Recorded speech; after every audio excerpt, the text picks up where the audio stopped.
Darating at darating kayo sa punto ng relasyon ninyo na magkakaroon kayo ng malaking argument at mag-aaway kayo until dumating kayo sa punto ng pre-breakup session ng relasyon ninyo. Ano nga ba yung pre-breakup session? Ito yung mga hindi naman seryosong hiwalayan.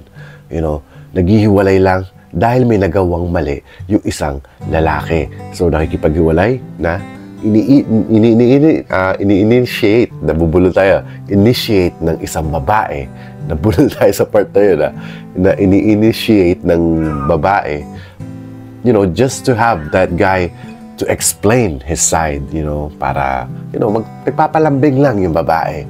But what if kapag tiniis ka ng isang lalaki? So, ano nga ba yung mga kailangan gawin? Kasi dadating ka sa point na yan na siyempre, magpapabebe ka, hihiwalayan mo siya. So, gusto mo naman kasi hahabulin ka niya. Ano bang kailangan mong gawin kapag tiniis ka ng isang lalaki, tapos wala siyang actions na ginawa towards you? Ano nga bang kailangan mong gawin? Pero bago yan, ang una mo muna kailangan gawin is i-like mo muna itong video na to at sana nakapag-subscribe ka na sa channel ko na meron na tayo ngayong almost 56,000. No, malay-layo pa tayo sa 56 pero minamanifest ko na yung part na yun. So, do not forget to subscribe this channel at kung bago pa lang kayo, ako nga po pala si Yuli. Isa po akong OFW dito sa South Korea. Isa rin po akong singer dito sa South Korea. So, mapapasama kayo sa shoutout section kapag sinulat nyo yung pangalan ninyo. And kung taga saan man kayo, kung may pinapabati kayong birthday, anniversary, mga ganyan, babatiin natin yan next week pag tinype mo yan ngayon. So, ito na nga ang ating mga mahal na subscribers. Kaya unang-una, binabati natin si Hector Billones. Si Hector Billones ay meron siya sinuggest na video, which is gagawin rin natin yan. Kaya Romela Fegidoro ng Bacolod City. Yan, mayong gabi sa inyo tananda sa Bacolod. Kay Ella Joloan ng Oman. Kay Uwishi Mateo ng Saudi. Yan, suking-suki ito. Kay Darlene Cervantes ng Riyadh, Saudi Arabia. Kay Elsie Minglana ng Siargao.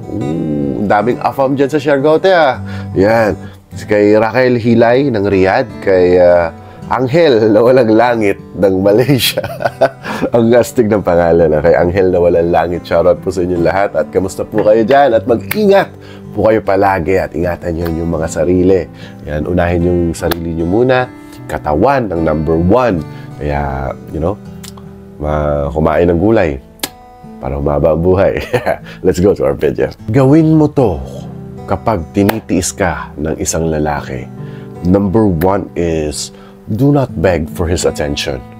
Wag na wag ka magmamakaawa para pansinin ka lang niya, para makuha mo yung attention niya. Wag na wag mong gagawin yan, tate. Kasi once you've done that, mas lalo ka pang titiisin yan, trust me. At, dadating lang kayo sa punto na magsisisihan kayo, mag-aaway kayo. So, mawawala din ng silbi yung kasalanan niyang ginawa sa'yo na kailangan niya mag-apologize and work for it, Kailangan niya mag-work for it. Kaya mo nga siya iniwan, di ba? Kaya mo siya iniwan nakipag pre-break up ka sa kanya, which is alam ko naman na hindi noon masyadong seryoso yun.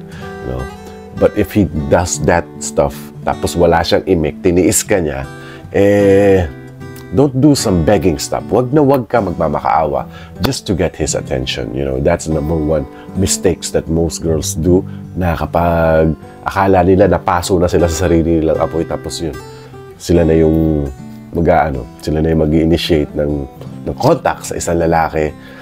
Lumalaki yung ulo ng mga lalaki. Trust me, girls. Trust me on that part. So, give time, mag-antay ka lang. Darating rin yung tamang oras para dyan.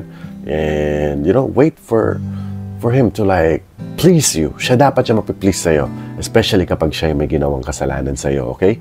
And never ever grab his attention. Never ever beg for his attention at all. Wag na wag. So, yeah, without no more further ado, do not beg for his attention. Up next is do not beg to take him back. I mean by that is wag na wag mo siyang pipilitin para lang bumalik sa'yo. Yung mga ganong tipong bagay na ikaw pa mismo yung mag-i-initiate para magbalikan kayo, kahit siya naman yung may ginawang kasalanan. Kasi nga, hindi mo na kinakaya, hindi mo na matake yung pang-i-ignore niya sa'yo, yung tinitiis na niya yung nararamdaman mo. Parang tinitiis niya na parang hindi siya magsusorry sa'yo. Binibigyan ka niya ng cold treatment na parang pinaparamdam niya sa'yo na hindi mo deserve itong sorry ko. So, don't beg him na bumalik sa'yo sa buhay mo. You have to work, he have to work for that part na para makuha ulit yung trust mo. Trabaho namin yun na makuha yung trust mo. And, to make that thing and relationship be the same as before. Kung ano man yan, yung ano mang klaseng relasyon yung pinagdaanan nyo dati. And, may babalik nyo ulit sa dati yan. But, he have to work for that part for him to, to get that stuff. So, never ever take him back easily, lalo-lalo na kapag may nagawa siyang kasalanan sa'yo. Up next is you have to set some rules and boundaries bago mo siya balikan. Andito na tayo sa part na what if nakapag-decide ka na babalikan mo siya, di ba? Babalikan mo siya. And yeah, don't just like in an instant, kailangan ganito na. Kailangan ganyan na yung mangyayari na balik na tayo kagad sa dati. Yung ganun, instant. Wala nang mga getting to know parts of each other again na parang isang sorry lang na wala na. Kailangan you have to work for that one. It doesn't matter if it's small mistake or big mistake. Kasi alam naman natin if that's the reason na nakipaghiwalay ka sa kanya, maybe nasa middle part of that type of level mistake yung ginawa niya sa'yo. So, he have to work for that one. And if you already accept the apologies, set some rules and boundaries para hindi na maulit yung mga ganung pagkakamali, kasalanan, or kung ano man yung mga bagay na nagawa niya sa'yo na ikinagalit mo at naging dahilan ng paghiwalay mo sa kanya. Up next is you have to focus on your physical health. Number 1, napaka-importante niyan. Advocate ako niyan ng proper healthy body. As me, as a 30-year-old guy na palagi nag-workout, nag-exercise, i-focus mo yung sarili mo palagi sa physical health mo kapag tiniis ka niya. Kasi, may connect yan Ito, wait yung punchline natin Kasi once na nagpaganda ka palalo ng katawan, nakikita niya nag-e-effort ka. Kasi kayo mga babae, ang ganda ng metabolism ninyo Konting workout nyo lang, mabilis kayong pumayat, not compare sa mga lalaki. So, yeah. Mag-exercise ka na maigi. Pag kunyari, inabot na yung pantitiis niya sa'yo ng ilang buwan na. Tinitiis ka niya ng ilang, or sabihin natin ilang linggo. Pumunta ka sa gym, nagpaganda ka ng katawan. Alam mo ba kung bakit natin ako-connect na to? Kasi a guy will please you always. Kasi we love what we see always. Diyan kami na-in-love sa nakikita namin. And once we see some positive changes in your body, ay Diyos ko po, baka lumuhod pa sa'yo yan ng naglalakad at para mag-sorry lang sa'yo, makahingi ng second chance. Kasi, our urge is up.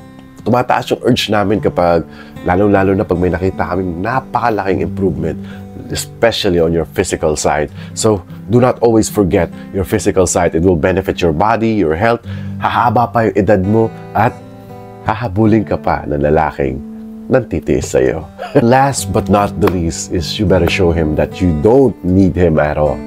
Kasi kapag totoo nga naman, kapag panay pakaawa mo sa kanya, panay bigay mo ng rules sa kanya, panay, parang obvious ka na binibigyan mo na siya ng way para maayos to. Huwag ganon. He have to know his own mistake on its own. Magsalita ka lang na konti.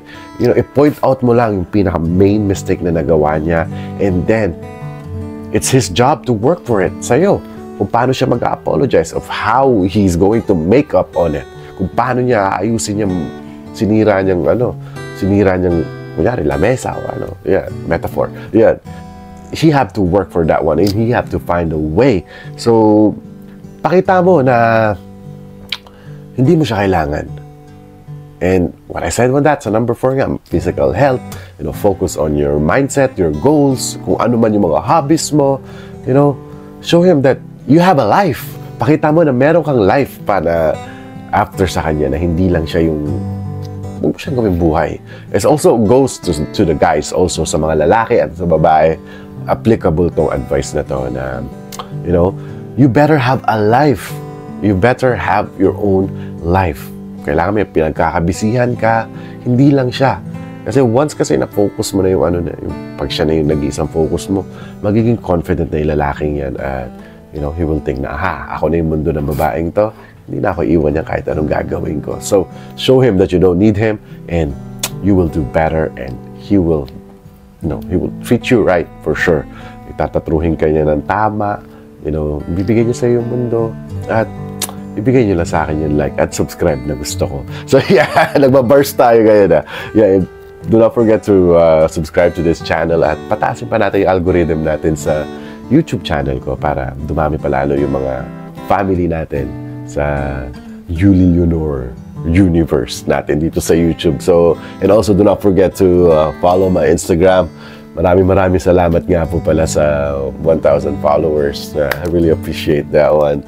Dahil to sa inyo guys, na 1,000 na rin tayo sa Instagram.